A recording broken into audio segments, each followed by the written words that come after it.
यहाँ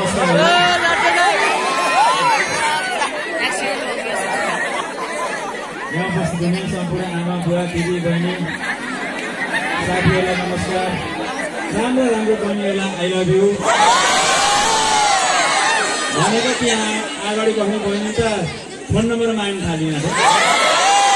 मेरो phone number 9840 दिउँसो त घरै हुन्थ्यो, रातिया त हुन्न। रातिया म यहाँ उनीसँग मेरो डेटिङ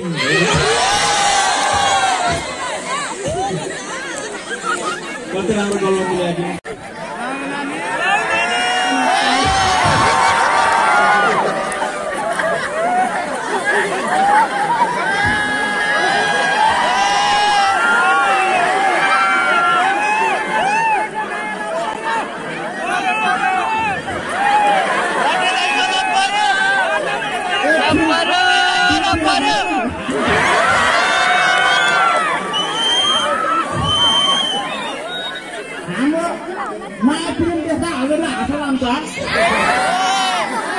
झन् हामी दिनतिर बसेर आमाले हालेको देख्दा कति हाँसो राम्रो होला।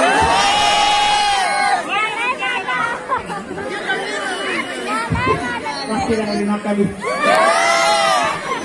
बोयफ्रेन्ड छ फेरि तिम्रै हो दिन भित्रको काले तिमी मेरो पोती भए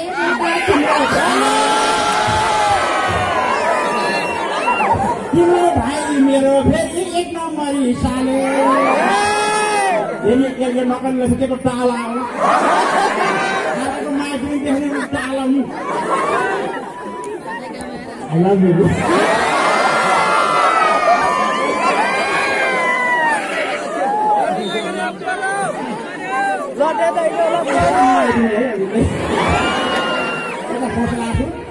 कस्तो राम्रो बलबन्दी लाग्छ। तर आजकल त कस्तो हुने गीत भिडियो होइन। बलबन्दी सत्य हुँदा हिट नहुने, बलबन्दी च्यातिएपछि हिट हुने। म पनि एकदिन बलबन्दी च्यातेपछि हिट हुने, च्यातेर देखाएपछि हिट हुने, हल्का देखाएपछि गीत पनि हिट, फिल्म पनि हिट। त्यही भएर मैले हेरेको त म त हिट भयो नि, हेर्ने मान्छेको फिट भयो।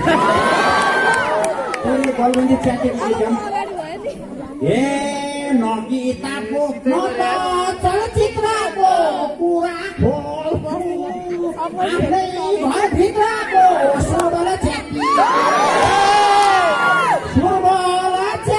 हो तिमीले उठे छ स्वास्नीले बसिन्छ दिनभरि कुकुरले छानेर। अब च्यातीको गीतमा अब गीत बलबन्दीलाई भङ पर्यो भने के होला? बलबन्दी भङ पर्यो। ए बलबन्दी भङ पर्यो आइरन लाएर तिमीले नि भङ्गै पर्यो। बलबन्दी भङ पर्यो आइरन लाएर रिनमा तिरिन लायो भुसा खाएर। कस्तो मजा गीत। अब यो प्रकाश सपुरले एउटा गीत निकाल्नु भयो होइन, साह्रै मनपर्ने गीत। विदेशमा नेपालीहरू काम गर्न जानुहुन्छ, आउँदाखेरि बाकसमा आउनुहुन्छ, साह्रै दुःख लाग्छ।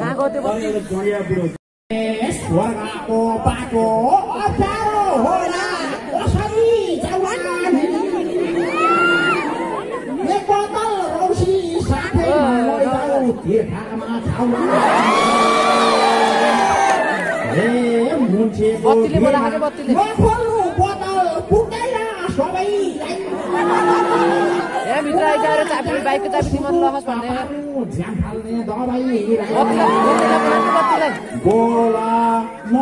बत्तीलाई बढाउने तर आज मैले बोला भन्दा केटाकेटी भेट भयो कि खोला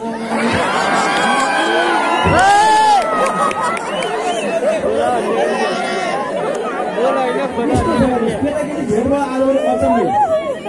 अब एउटा गीत छ यसैलाई हेर्नुहोस्, केटाकेटी भेट भयो के हुन्छ अहिले फेरि एकदम गाह्रो छ।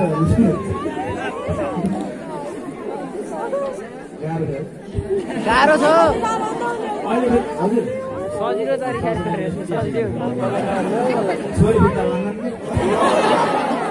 अहिले केटाकेटी भेट भए कस्तो हुन्छ भने अहिले केटाकेटीलाई कस्तो छ भने अनि हाम्रो पुलिस दाजुभाइ ओ कसको यो जहाँ चाहिँ घुस गरेर जहाँ घुस खाएको छ जहाँ चाहिँ भ्रष्टाचार गरेछ त्यहाँ चेक नगर्ने जहाँ माया प्रेम जोडी बसेको छ त्यहाँ गएर चेक गर्ने सही हो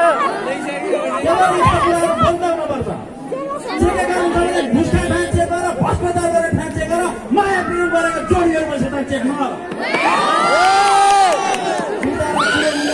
पैसा खर्च गरेर यसो माया प्रेम गरेर होटेलमा जान्न भनेर बसेर चेक गरिहाल्ने अनि फेरि के भन्छ भने केटीले डेटिङ बसेको केटाकेटी है अनि केटीले भन्छ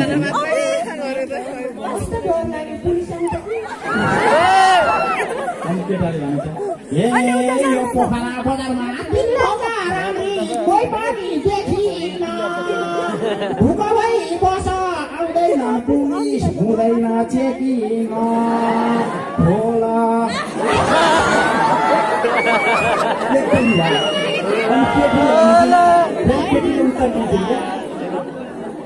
जय जय जय बाबा बम्पाली जय जय मन परेको मान्छेले फकाको बेला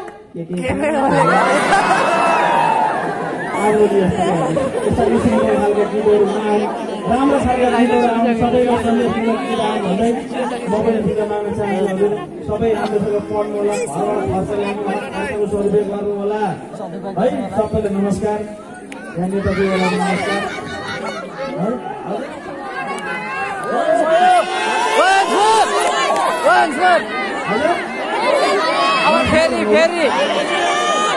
फेरि खोला एकचोटि सानो डोजले त हुँदैन हुने डबल डोज चाहिने कि ट्रिपल डोज चाहियो हुँदैन अहिलेका नानीहरूलाई हुँदैन धुर्मुस होला एउटा धुर्मुसको भनौँ एउटा धुर्मुसले के भन्छन् भने धुर्मुस अब यो साबुनको याडको कुरा गरौँ है अझै भोलि याडको जमाना छ कलाकारहरूलाई राखेर याड खेल्ने जमाना छ साबुनको हाम्रो उहाँले एउटा साबुन निकाल्नु भयो साबुनको नाम कला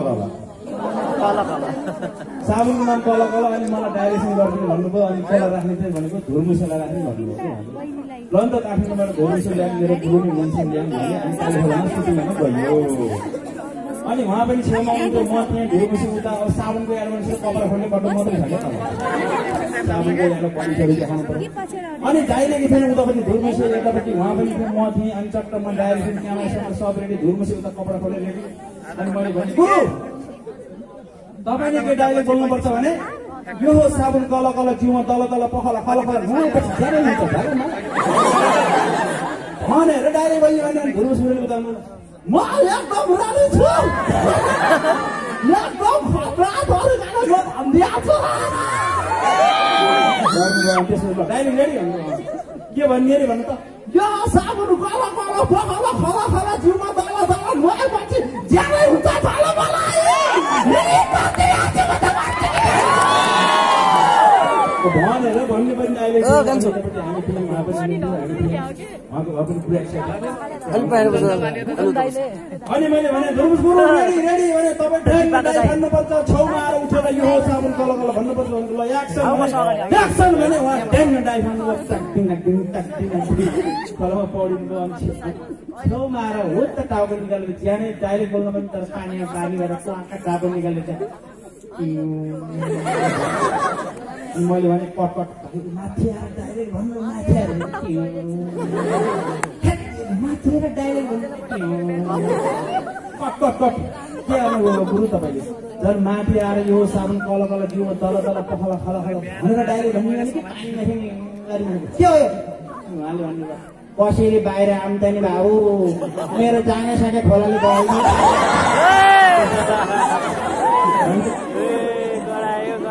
खोला चाहिँ नलाग्नुलाई सबै बोलाउनुपर्छ यति भन्दै मैले बोलेका कुरालाई केवल हाँसो र रमाइलोको रूपमा मात्रै लिदिनुहोला।